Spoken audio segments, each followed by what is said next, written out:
Hi everyone, I'm Lisa and welcome to Lisa's Stamp Studio. Sympathy cards, although difficult to make, can be bold and beautiful, and that's what today's card is. I'm going to be using the Bloom by Bloom stamp set. These bold images can not only be used for sympathy cards, but for all kinds of greetings.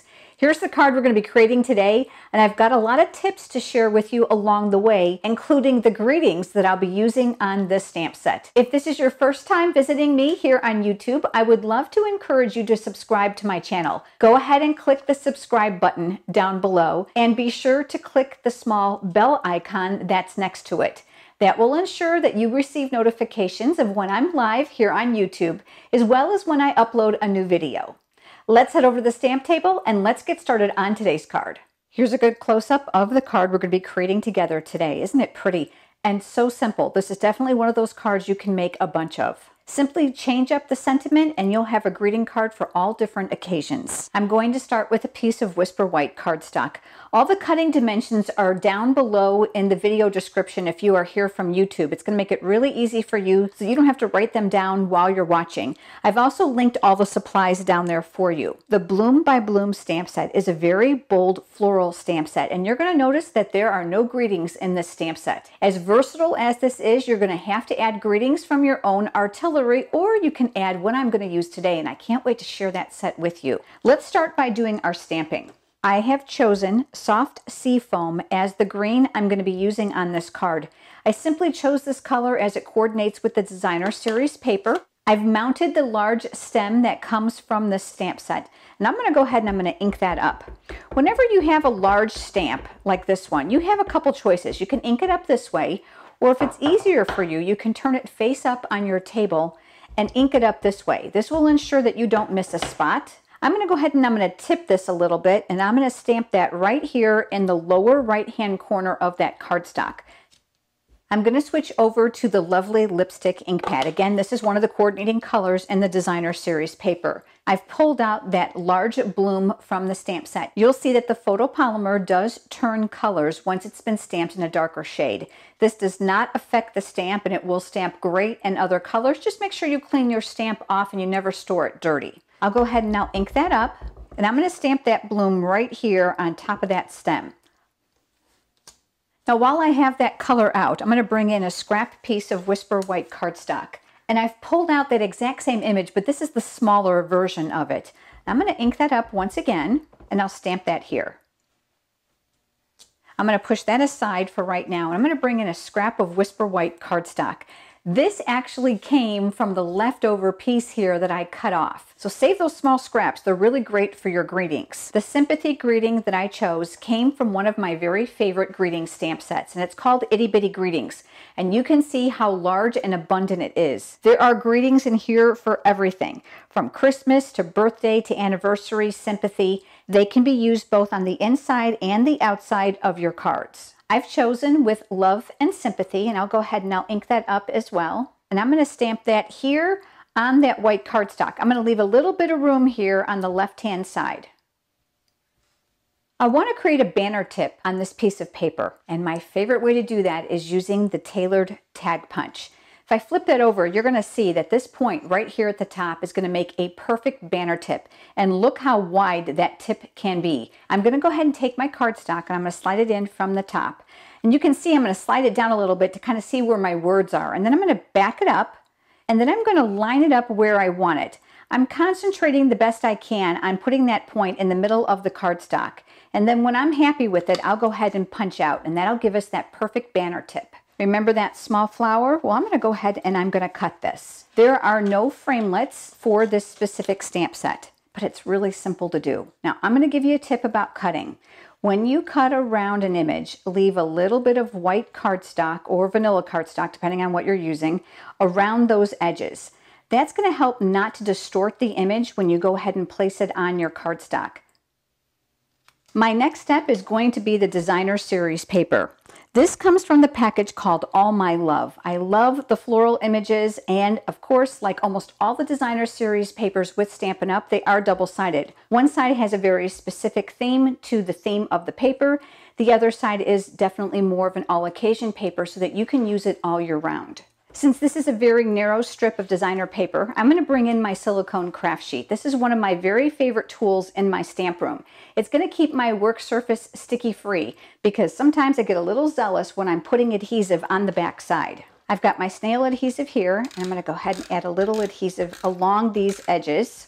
And again, if I happen to go off and it goes here on the silicone craft sheet, it will not stick. It simply rubs right off. This surface is perfect for hot glue and liquid glue alike. I'm going to place my cardstock here, and I'm going to place my designer series paper right along this edge. And you're probably looking thinking, well, that's way too long. Yes, it is, and I did it on purpose. I went ahead and I cut this in a 6-inch strip because I don't know about you, but sometimes when we're cutting, we have cut it just a hair too short. And it's noticeable either at the top or the bottom. So by giving yourself a little bit extra length, you're going to be able to trim it up so it matches your card base perfectly. So I'll go ahead and now mirror up the sides exactly where I want it. And then once I have it tacked down, I'm going to flip it over.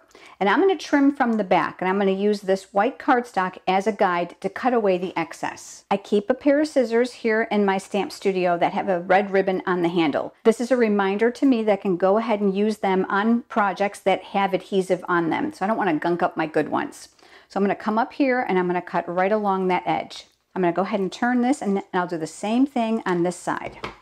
But now we have a perfectly cut top and bottom layer with no smidgen of shortness on either side. I'm going to slide that off to the side for just a minute, and I'm going to come in to my Crumb Cake card base. I've scored it just ahead of the video before you joined me, and I'm a big fan of my bone folder for that nice crisp edge on my card. And on this side, I've chosen to layer a small piece of lovely lipstick cardstock. This coordinates with the ink pad.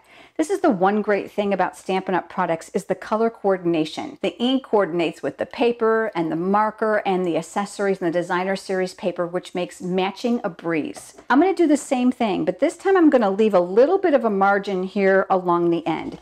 So I'm going to bring back in my silicone craft sheet because this is a narrow piece. And I'm going to add adhesive along the edges. I'm going to link all the products down below for you if you're interested in them. You can purchase them in my online store, and I do provide generous and exclusive ordering rewards to my customers. And I'll tack that in place here. Same thing like we did before. I'm going to open up my card this time, and I am going to cut from here. So with my scissors, I'm going to come in, I'll use that card base as a guide, and we're going to trim away that excess.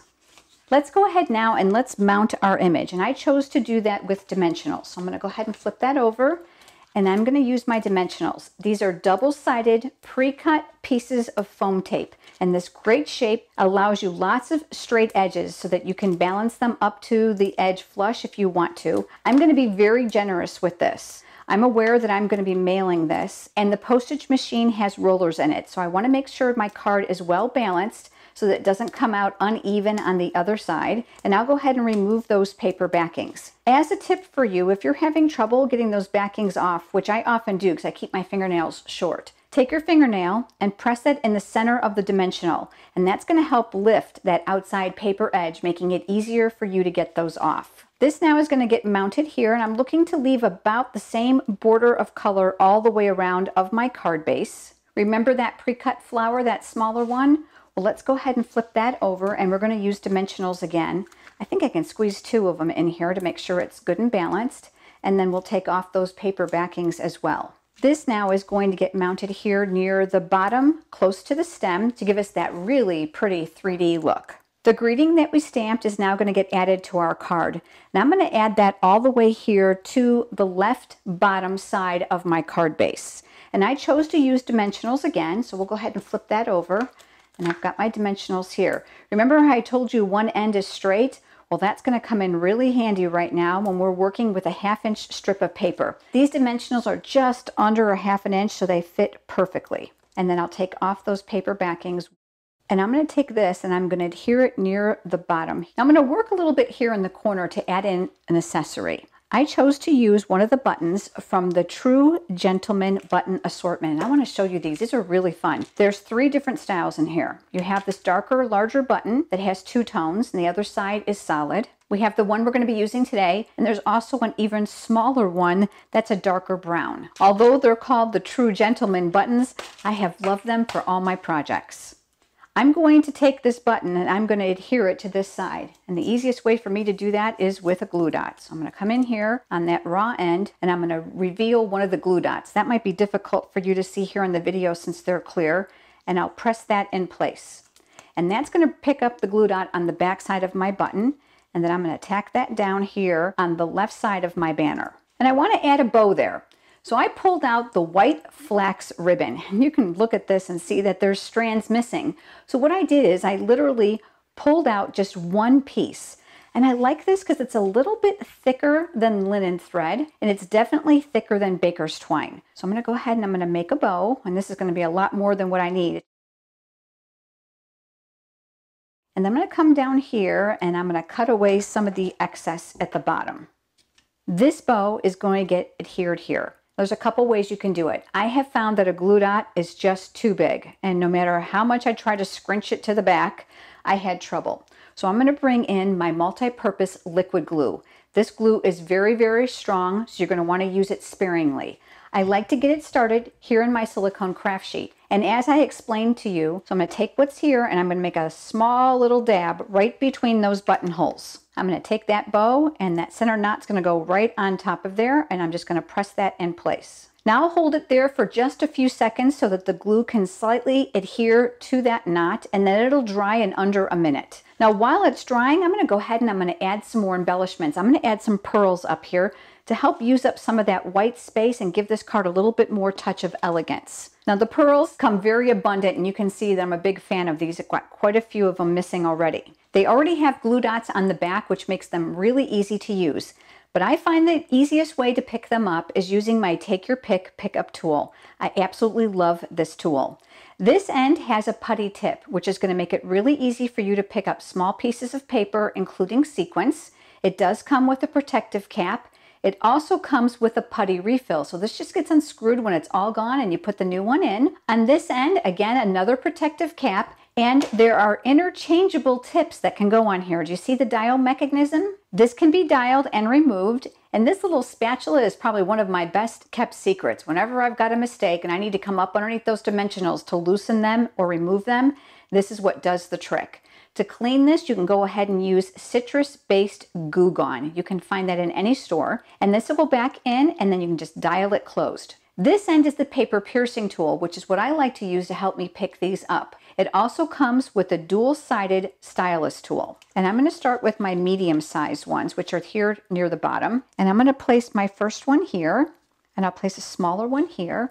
And I'm just going to choose to fill in the areas. You can stagger different sizes just for some interest. So I did a total of 5. I like odd numbers. I think they're a little bit more appealing to the eye. But there you go. There's our card. Isn't that pretty and so simple? Again, the Itty Bitty Greetings is a wonderful stamp set, so you can certainly change up all the cards that you're making. Here's the card we created together today, and the one I created before you joined me. If you have enjoyed today's video, please give it a thumbs up. That's a like here on YouTube. It makes them and I both very happy. If you don't already have a Stampin' Up! Demonstrator and you're interested in receiving complimentary copies of the current catalog, just leave me a comment below and I'll respond in order to get your address. Thanks so much for joining me, everyone. I look forward to seeing you next time. Have a great day.